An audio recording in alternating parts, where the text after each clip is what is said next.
Hey everyone, it's Christina here. I am a naturopath, herbalist, life coach, as well as carnivore, and have been for 2.5 years now. And so one of the things that I like to do in this space on YouTube is answer some of your questions.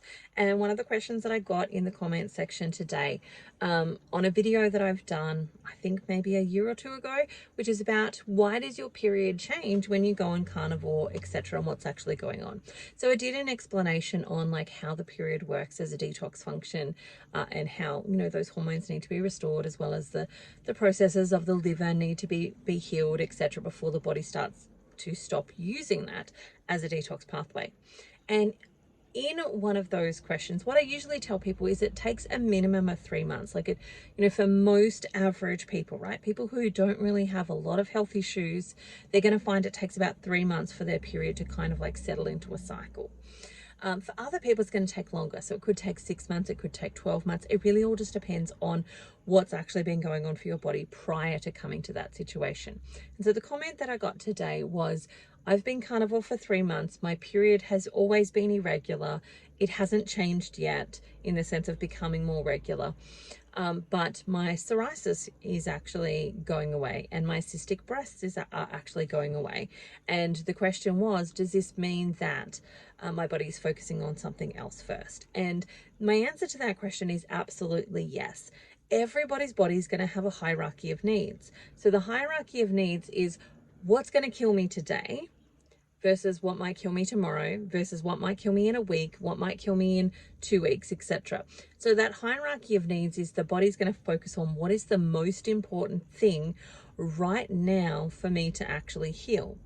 And it also is this really beautiful, it has this beautiful wisdom about it, because not only is it focusing on what do I need to heal right now, it also knows how you work. So based on your previous history about how you function in the world when it comes to how you eat, like how long you stay on dietary plans, all of that type of stuff, it has all of that information.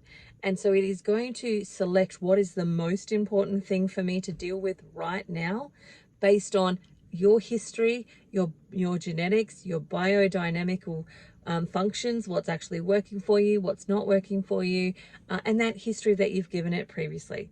So its hierarchy of needs are going to be different for every person. Like ideally, the things that are going to be at the top of the list are things like it's going to look after your heart, your liver, your brain, things that are vital for you to live. Then it's going to start working on those accessory organs, which are things that you can live without. So you can live without a uterus, for example. It's not fun. You know, you maybe want to have babies, for example, and you know, if you've got a dysfunctional uterus, that can also not be fun, but you can still live with it, versus if you've got a dysfunctional heart, the likelihood is that that's probably going to kill you. Same with lungs, etc. And so it works on its hierarchy of needs of what's actually going to kill me straight away, but also what do I need to get the most bang for buck for in this moment, because I know from previous history she's only done things for 3 to 6 months, and so I've got 3 to 6 months to heal this before she starts to, you know, go off of this dietary plan that's actually working, etc. And so based on that history, it takes time for your body to actually relearn that, hey, I'm in a safe place, she's not changing this, we've got plenty of resources to do all the work, and then it'll start to make some different decisions based on that. But there's a whole bunch of different things that come into why your body does the things that it does, and one of those is that hierarchy of needs, of dealing with the thing that is most vital first. The other part of that is your nervous system and how we've trained our brain with our patterns of, you know, how long we've been on dietary programs before, how long we do stuff, you know, maybe we, you know, and look, our body actually kind of really, there's a book called The Body Holds the Score, which is basically talking about how your body has memory. And so, for example, I know that Christmas is coming up. My body knows that Christmas is coming up.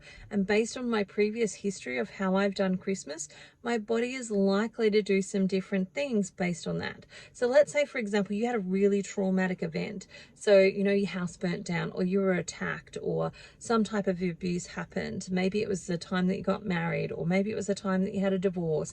It doesn't have to be negative things. It can also be positive things. So it could be, you know, the time that you gave birth and it was the most exciting thing in the world. Like, you know, it could be a really good thing, but it could also be one of those negative things. And our bodies hold the score in the sense of or keep the score is what the book is called, sorry. But our bodies know that that event is coming up. So if it's a traumatic event, right, for example, we'll often find that our mood tends to drop around that time of the year. Let's say we lost a baby. As we come up to the anniversary of that baby's passing, our mood changes. Like our body remembers these things. Our nervous system changes.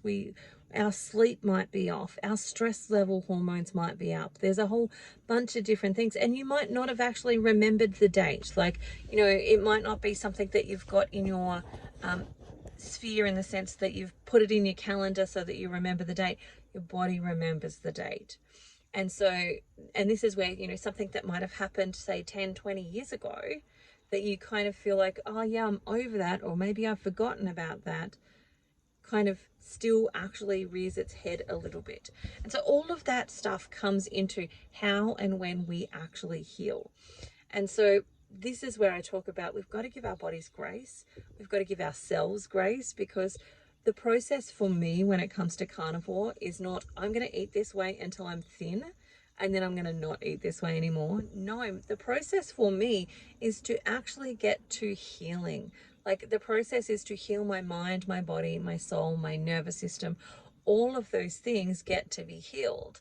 And if I lean into it, if I take that journey of exploration and starting to figure out what's going on for me, what might be happening. And this is where tracking is super helpful. And I know so many people don't want to track because they're like, I'm just done with thinking about food.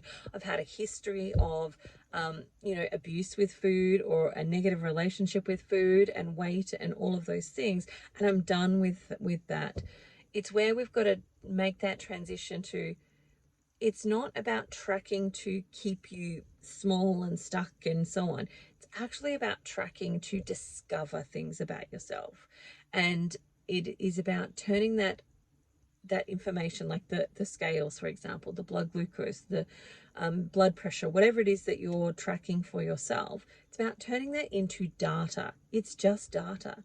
It's just information that is there to help me figure out, like it's the breadcrumbs to understanding me and understanding what parts of me still need more healing, what parts of me you know, I need to like grow through and develop through and work through, what parts of me, what stories do I still have that are keeping me limited and keeping me stuck in the same patterns of self-sabotage that I don't actually want anymore.